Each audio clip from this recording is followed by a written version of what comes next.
Jurgen, first of all the best for Christmas. And for you, thank you very much. It was nice to see you out on the training pitch with Thiago yesterday as well, along with James Milner and Shaqiri. Are all three available for the weekend? And how much of a boost is it to have them coming back? So Thiago made his first steps back towards team training. He's not involved in the full session, but makes good steps. And so after, unfortunately, a long time, he's out now. We cannot and will not rush it. The other guys are further or closer.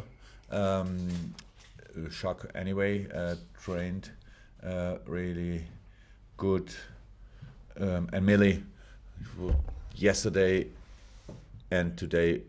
Yesterday full session, today then a little bit adapted, but so we have still, it's a new situation for us. We have still 2 more training days until we have to make decision. It looks good, but I don't know. Thiago will not be involved, so he has to be first in full training sessions, and then we start thinking about it. But it's not too far away, I hope. Looking ahead to the game, obviously Sam Allardyce is still the last Premier League manager to win an away Premier League game at Anfield back in April 2017. What are you expecting from him? What are you expecting from West Brom on Sunday? Now, of course, it's a tricky one anyway. So we made this morning the analyze, and so it's a mix of Everton when Sam was at Everton, and of course the last game and his first game against Aston Villa. So what I expect is a tough opponent. It was always tough against some Allardyce teams, well organized. Don't make a big fuss of possession or whatever. And in the situation West Brom is in anyway, they go for that will be a proper fight. And Sam is a proven specialist for organizing teams for these kind of fights. So we expect a tough game, obviously. I have to ask about Mo Salah as well, just following on from those quotes attributed to him last week. What can you say today to allay fears that he's unhappy, and I suppose subsequently any fears over his long-term future with his current deal running to 2023? Is it even time to talk about a new deal for him now? Oh, about the deals, we never speak. Why should we start now? Not with you. So it's and the rest. So Mo is in a good mood. Mo is in a good moment. A really good shape. So that's the most important thing for me. And training.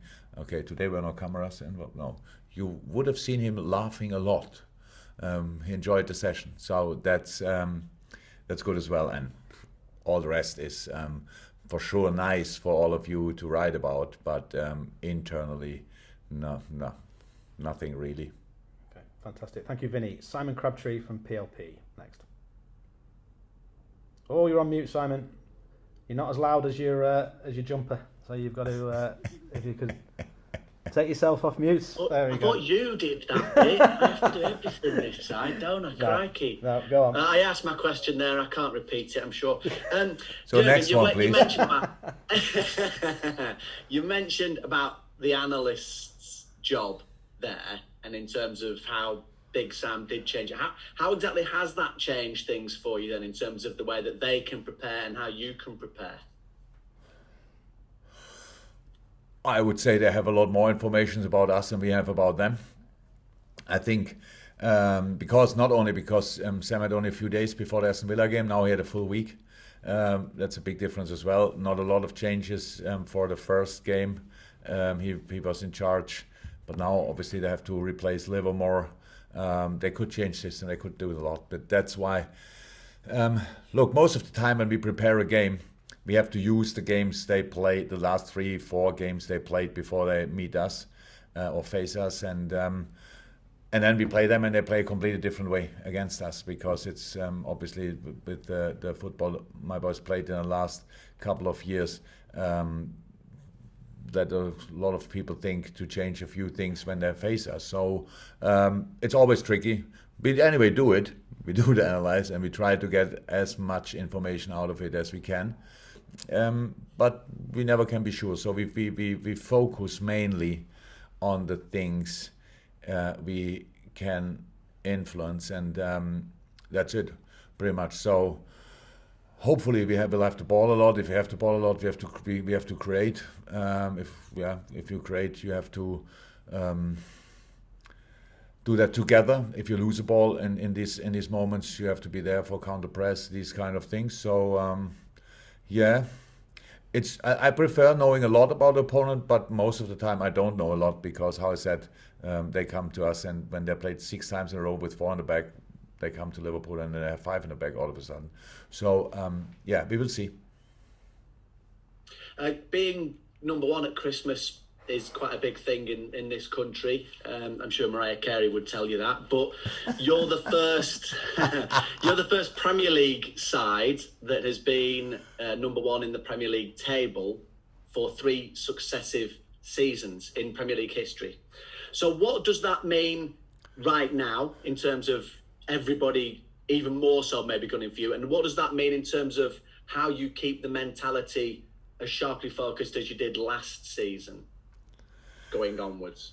First of all, it obviously means you are not automatically champion in May when you are the Christmas leader, whatever. Otherwise, we would have won the league 3 times. No, 2 times before, so the 3rd time is now. So, well, the last 11 to have been top, only twice has that team not gone on to win the title. And we were one of them, or we were both of them. Wait, since I'm here already now. Only once since you've been here, so we can't blame you for both of those. So Brendan Rodgers is to blame for the other one, or what? I didn't say that. Look, it's the best position you can be in a moment, but that's it. That's all. We know how tough it is, how tough it was, how tough it is, how tough it will be. So we didn't even play the half of the season, but probably usually happened round about this time. And so, it's nice, nothing else. And when 2 years ago, when we didn't win the league after being top of the table at Christmas, it was not about a lack of focus or whatever. It was just the quality of the opponents. And this quality is still out there, and nothing really happened so far. We collect a few points, and if we want to do something special this year, then we have to collect even more until the end of the season, and that's what we try. That's it. Okay, thank you, Simon.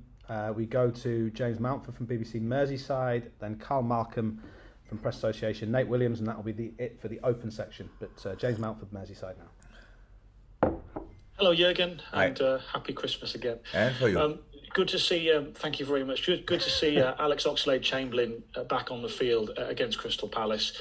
He spent a lot of time on the sidelines, and I just wonder, with so many players on the sidelines at the moment, how do you go about making them feel connected with the team? Because I guess being injured for such a long spell can sometimes be a lonely experience. Oh yeah, that's a lonely experience. I'm not sure the boys are connected. You're always as much connected as you want to be connected. Let me say it like this. So, and the boys are. This group is really strong together. If you are in or out in a moment or with a long-term injury, the group is really, really together.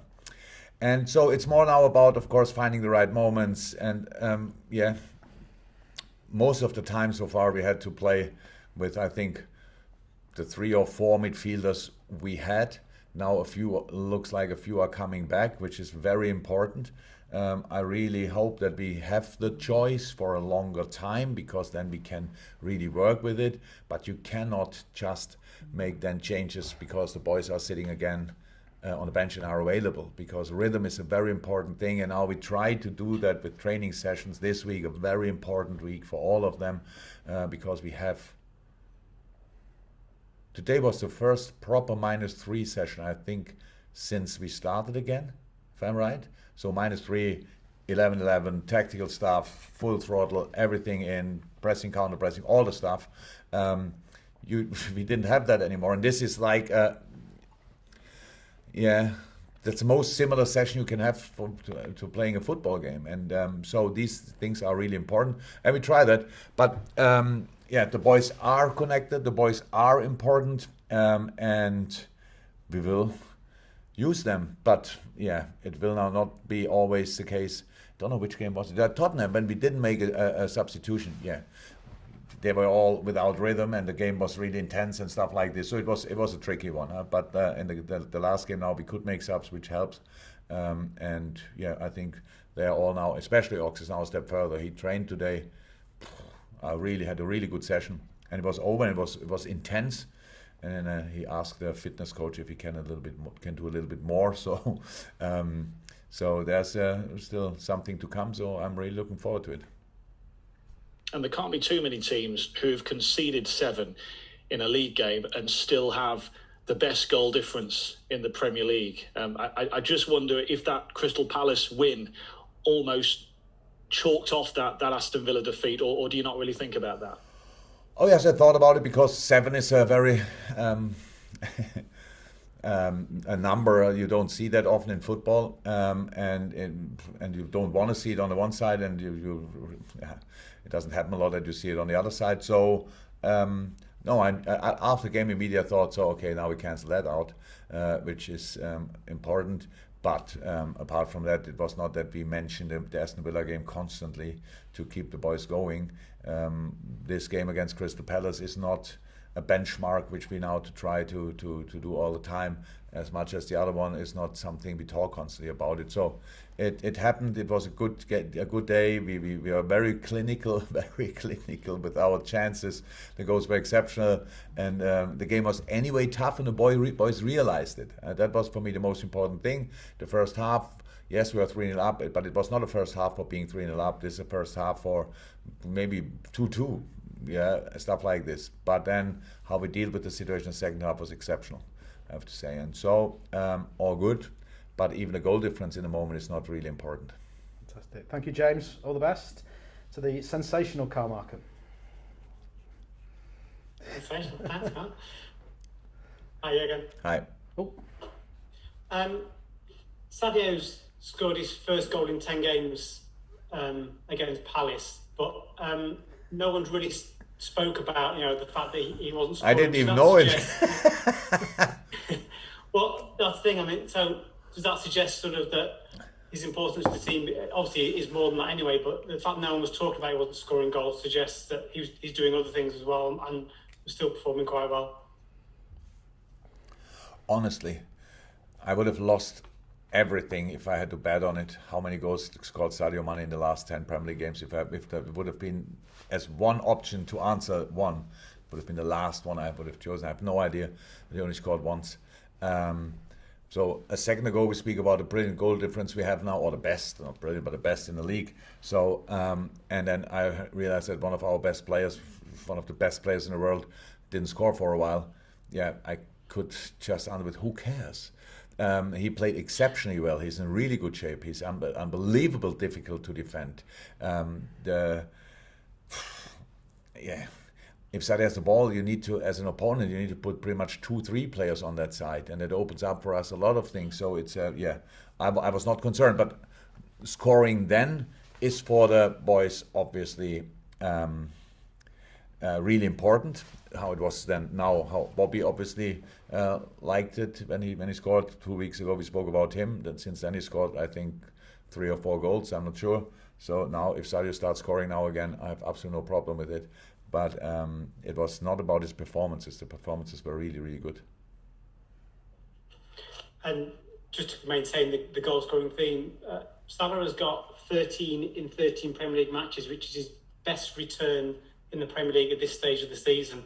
December, January is usually the time when he seems to kick into another gear. So should we expect more from him? I know the goals have been boosted by penalties this year, but he's operating at a good level.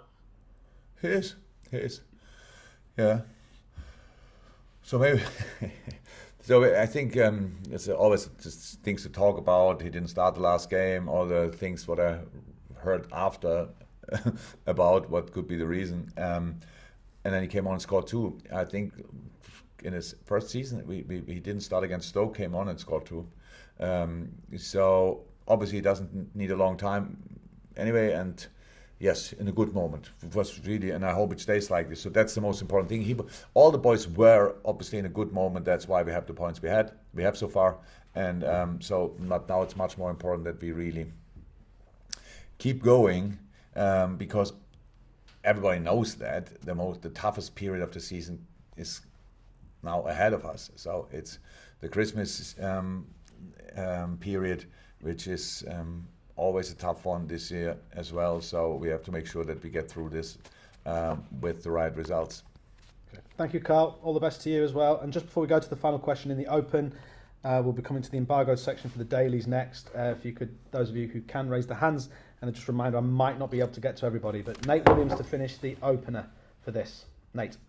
Thanks, Matt, and Merry Christmas to you both. Thank you. By the way, we forgot so far. Sorry, we forgot so far, huh? Matt McCann's birthday today. No one cares. We will. Yeah. We sing only in the embargo section. Nate, go on. We're all far too sober for this. If you don't mind asking a question, that would be great. Yeah, no worries. Jurgen, your team has faced some tough challenges this year with the amount of injuries you've had, but Jordan Henderson has said it's made you stronger as a team. So from your perspective as a manager, what has been done away from the pitch to create that belief? How would you explain it? There's not a lot to explain. I think it's about we all face these kind of situations from time to time, at home, at work, wherever. The tougher it gets.